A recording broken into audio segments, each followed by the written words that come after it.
Welcome to Safety Experts Talk. Visit our website at creativesafetysupply.com/podcast.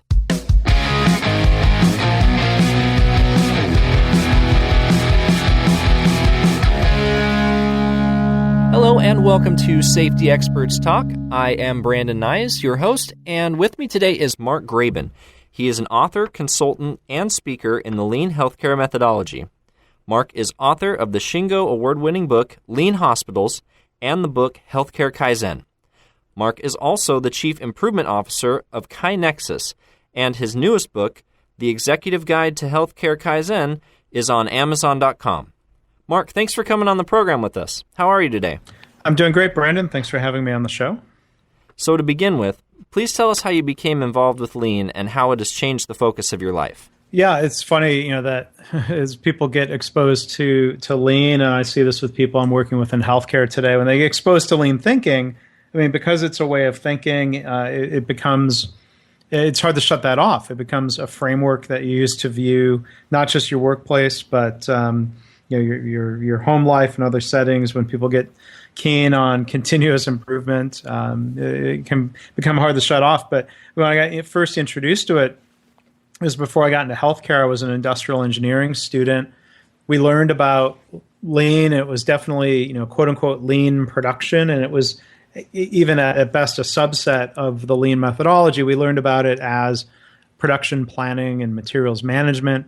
But even before I formally learned about Lean, I was exposed to the quality and management philosophies of W. Edwards Deming. My dad had taken a 4-day seminar that Dr. Deming did at General Motors. And so I always had the interest in the people management side and the quality side. And thankfully, as I moved along in my career, I think people in manufacturing have certainly gotten a better understanding that Lean is not just about a tool or a particular tool. It's certainly not just about how do you schedule production. It's an improvement methodology and a management system.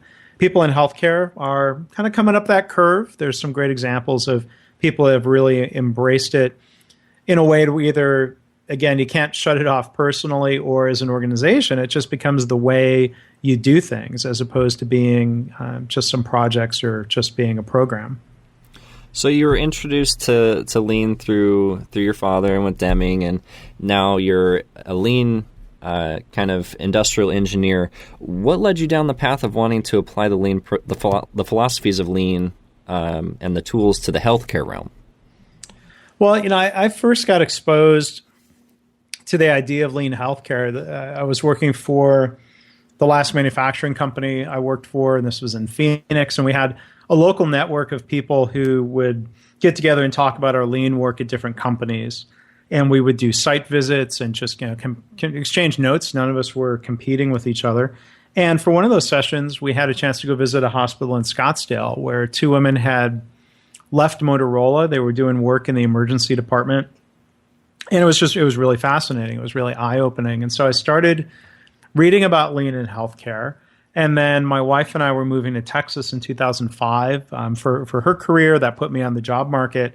And honestly, it was a little bit of right place, right time. I got a call from a recruiter at Johnson & Johnson. They were looking to hire people into a group that did consulting work with hospitals. It seemed like a great group of people. J&J was a great company to work for. And I thought, well, this will either be an interesting little detour into healthcare or a career shift. And 8 years later, I think it's become more of a career shift. It's been really enjoyable work, really rewarding work. I'm honored and thrilled to have a chance to be part of a large group of people that are trying to help fix some really important problems that we're facing in the world of healthcare. Sure. As you've gone into the medical field, talking with medical professionals and hospitals and their leadership, do they readily accept the message of Lean, or do they generally show some resistance to it? Well, I think like any setting, there's a mix, there's a range. It's maybe roughly a bell curve because, the one thing people in healthcare will bring up, of course, is that, look, we're not a factory. Like, well, okay, fair enough. Lean is not just about how do you build cars. Even through my career, everyone loves to fixate on how they're different from a Toyota assembly line plant. I worked at General Motors in engine manufacturing, assembly, and machining, and everyone would say, "Look, engine machining is way more complicated than just bolting cars together. Lean won't apply here." And people in non-automotive manufacturing will talk about how they're different, and people in healthcare will talk about how they're different. But when you kind of orient the discussion around, it's not quote unquote turning the hospital into a factory. It's about making the hospital the best hospital it can be. You're not changing the mission and the values of the organization. In fact, lean, when it's applied properly, it enhances that mission. So it's just one quick example would be, the mission and purpose being around patient care, ensuring quality, ensuring patient safety. When you have, a typical starting point in healthcare that's very inefficient, full of waste, it's not only a frustrating work environment for the staff, but that leads to dangerous conditions for patients. And so when you orient people around the purpose, why are we looking to improve? I think that's a far more important discussion than why are we going to do lean. I mean, the point isn't to do lean. The point is to improve safety, quality, reduce waiting time, improve productivity, and reduce cost in healthcare.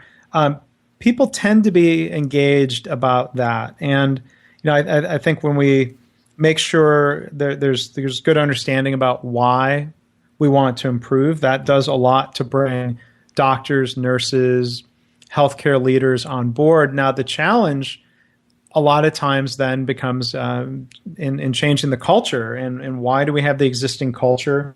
Why do leaders at different levels resist the idea of changing the culture that people in? And senior leaders rose through the ranks in that existing culture. They don't want to hear necessarily that there's problems with that culture.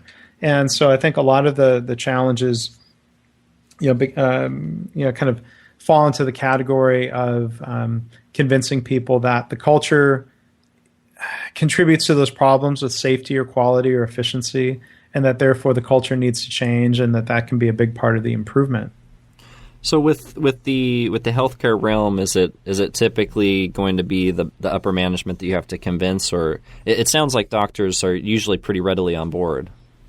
Well, I mean, that might be overstating it a bit. I mean, again, there's a range, and the one complicating factor in healthcare is that the physicians often are not employees of the organization that's sponsoring lean, and this is good in a way because people from Toyota will teach you, the idea that leadership needs to rely less on formal authority.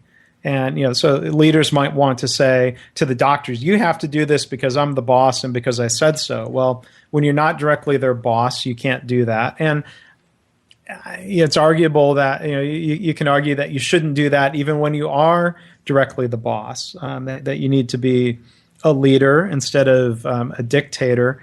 And, so that can be a challenge. I think it's a good challenge, but it can be difficult kind of keeping that in mind when engaging docs or people who aren't directly your employees. But, different levels of leadership, senior leaders might be on board and then find challenges in getting their frontline managers on board with lean, getting them to change the way they're operating. I've seen some organizations where the directors and middle management are really on board and they feel like they're struggling to get their senior leaders on board with lean. So it's really interesting to see and to ask why leaders at different levels might be threatened by change, why they may feel a sense of loss in shifting from the older culture to a lean culture. And one thing that often comes up is the idea of engaging employees in continuous improvement or kaizen. Some managers may feel like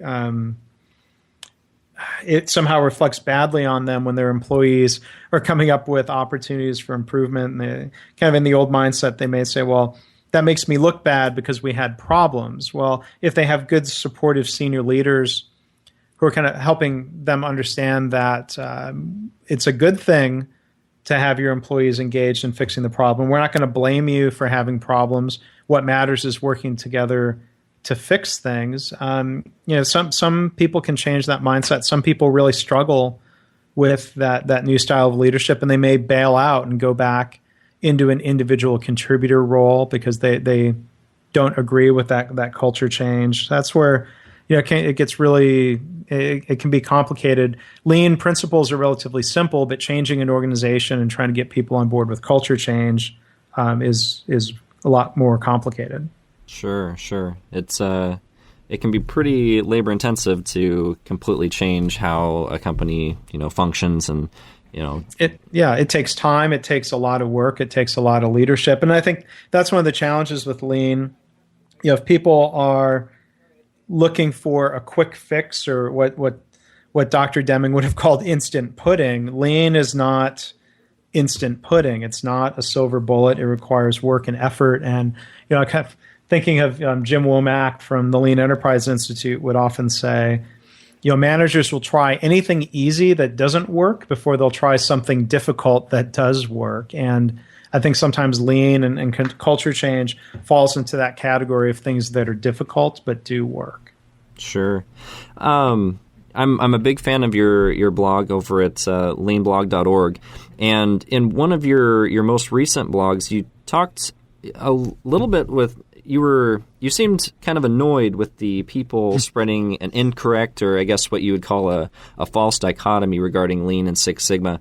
What are some of the points that people that spread those falsities? What are those things, and what could you express to the listeners to help them better understand how to not spread those falsities? Yeah, I mean, the one that comes up a lot, and I do get annoyed with, and I think it's something that is factually incorrect as opposed to just being a different opinion. What's factually incorrect is when people say, Lean is about flow and efficiency, and Six Sigma is for quality. Six Sigma is about quality. The falsehood, or the thing that's wrong, is to say Lean is only about flow and efficiency. Because when you go back to the roots of the Toyota production system, flow and quality are absolutely intertwined. Quality leads to flow. Better flow leads to better quality. The two pillars of the Toyota production system are just in time, the idea of flow, and the Japanese word jidoka, which basically means quality at the source, or built-in quality. So Lean provides a rich set of methodologies for error proofing and other ways of improving quality. To discount that and say the only way to improve quality is to use the more complex methods of Six Sigma is, again, I would say factually incorrect. There's absolutely a role and a place for the statistical methods of Six Sigma. There's no denying that. But what I get annoyed with is this kind of incorrect mashup of Lean and Six Sigma into what people will call "quote unquote" Lean Sigma, and that Lean Sigma approach, the way it's usually taught, just unfortunately spreads a lot of things about Lean that just aren't right. But you have to admit, it does have a pretty good ring to it, Lean Sigma. I personally, I don't think it does. I mean, that's where I always say, Lean and Six Sigma. Sure. To me, doesn't become Lean Sigma. I'll give credit to my friend and fellow blogger Chad Walters for this, who says, Lean Sigma is a spork. It's the worst of both worlds. I mean, a spork is neither a really good spoon or a really good fork. I would rather have both a fork and a spoon at the table. I wouldn't combine them into a single thing. That's probably one of the most astute ways of summarizing what that is. That's actually quite good. So if you're working with a company or an organization that is looking to just start their journey into the world of Lean, how would you guide them? What are the sources you would point them to? What are the first critical steps? Where would you point them? Well, I mean, I think the first really important point is to understand why you're looking into lean. So I think sometimes people get off track when they think about which tools am I going to implement? And I would say, wait, which tools are we going to implement first? I would say, wait a minute, time out. It should really be focused on what problems are we trying to solve as an organization? What are we trying to do for our customers? What are we trying to do for our employees? I think that really needs to be that's really the only starting point that I think makes sense, is to figure out, why, what are we doing? What are we trying to accomplish? And, I think there's a balance between, implementing methods and changing culture. Like even if people are going to start, this is a common starting point. I wouldn't be prescriptive and say you always need to do this, but let's say you look at your circumstances and you decide you're going to start with 5S. People often describe 5S as a tool, and I think, well, wait a minute. There's actually a lot of kind of cultural, organizational culture assumptions built into 5S. So you can start examining, kind of the philosophy and the culture behind 5S. So people, I think, sometimes mistakenly think 5S is about going around and putting tape around everything. So, well, what problem is that solving? What benefits is that providing? If you look at some of the assumptions behind 5S, there's an assumption that says, we respect our employees and we want to do everything we can to make sure they have the tools and supplies and equipment they need to do their jobs. Right. I think that, kind of understanding as you're implementing 5S helps avoid situations where people are just kind of going through the motions and they're not really doing anything that is helpful for their customers or for their employees. And, there's some people who discount the tools altogether, but, culture change doesn't happen overnight. You can't just think your way to being a lean thinking organization. You have to take steps. You have to start using some methods. You have to start solving problems. And it's kind of what I've come to describe as practicing lean. You hear physicians talk about practicing medicine. Lawyers are practicing law. I think people who are embracing lean, I think the term practicing lean is better than, say, implementing lean, because implement sort of implies we did this and we're done, as opposed to practicing, which is more of kind of that ongoing approach of trying things, learning from it, and continually adapting and continually moving on. I think that's a really key point about making sure lean is meaningful and that we don't try some tools, not get results, and then give up on the promise of lean. Sure. With regard to the healthcare field, it sounds like you've developed quite a powerful tool in KaiNexus, in helping some of those organizations really streamline the flow of inefficiencies and things like that. Do you want to take some time to talk a little bit about that? Yeah, so KaiNexus is a technology and software company that was founded by Dr. Greg Jacobson, an ER doctor, and Matt Palulis, who is the chief technology officer. I got involved with them about 2 years ago because we have a software platform that enables continuous improvement in an organization. And it's just a tool. Email is just a tool. Email could be really helpful, or it could be, be a big waste of time. A piece of software like KaiNexus, a web-based software, can be really useful when you have leaders engaged and when they're kind of practicing kaizen principles. Or it could be a piece of software that just sits there not being used. So, we think our technology is really helpful. We have great results from our customers in healthcare, but it's only as good as how it's used. It's not a silver bullet. A piece of software doesn't force improvement to happen in an organization. But what KaiNexus does is help manage a lot of the communication and notifications that would take place in improvement work.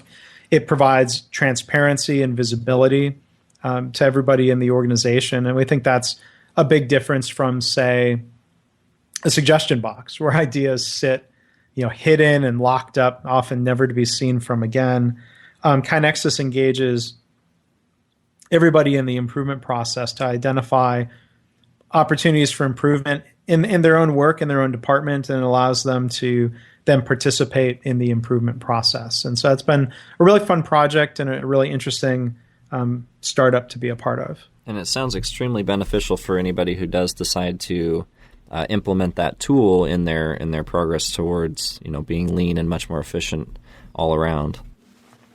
Yeah, we've had some customers that use KaiNexus to get started with a continuous improvement program or get started on their lean journey. Then we also have some customers who have been working, they've been on their lean journey, if you will, for many years, and they've been practicing kaizen with bulletin boards and manual methods. And bulletin boards can be great within a local department, but it's really bad in terms of providing visibility to other sites, to other departments. And so they've been using KaiNexus to improve the way they do improvement, which is really exciting to see as well. Well, Mark, it's always a pleasure to talk with you about lean and everything that encompasses. We want to really thank you for taking some time out of your busy schedule to be with us today. What should we be on the lookout for from your camp? A newer, slightly different edition of our book, Healthcare Kaizen, with my co-author, Joe Schwartz. This edition is going to be called The Executive Guide to Healthcare Kaizen, which is going to be a smaller, more introductory book that would we hope people would give to one of their senior leaders and say, here, read this on a flight. It talks more about why Kaizen is an important strategy for healthcare, what are the roles of leaders at different levels of the organization. And so, the full book, Healthcare Kaizen, has more than 100 examples and lots of full color pictures and a lot of how-to detail. Some of the feedback we've gotten on the book is that, frankly, it's too heavy to carry along. And so that's where the executive guide is written more specifically for mid to senior level executives about why Kaizen is important and how they can get that started throughout healthcare. Is that something that we can get directly from your website at leanblog.org or? Amazon.com. They can also go to hckaizen.com, which is the website for our book. Great. All right. Well, thanks again, Mark. It's been truly a privilege to have you here with us and to share your insight and your experience on lean and just everything. I'm always glad to converse with somebody who's so educated in this journey. Well, thanks, Brandon. I appreciate it, and it's an honor to be with you on the podcast.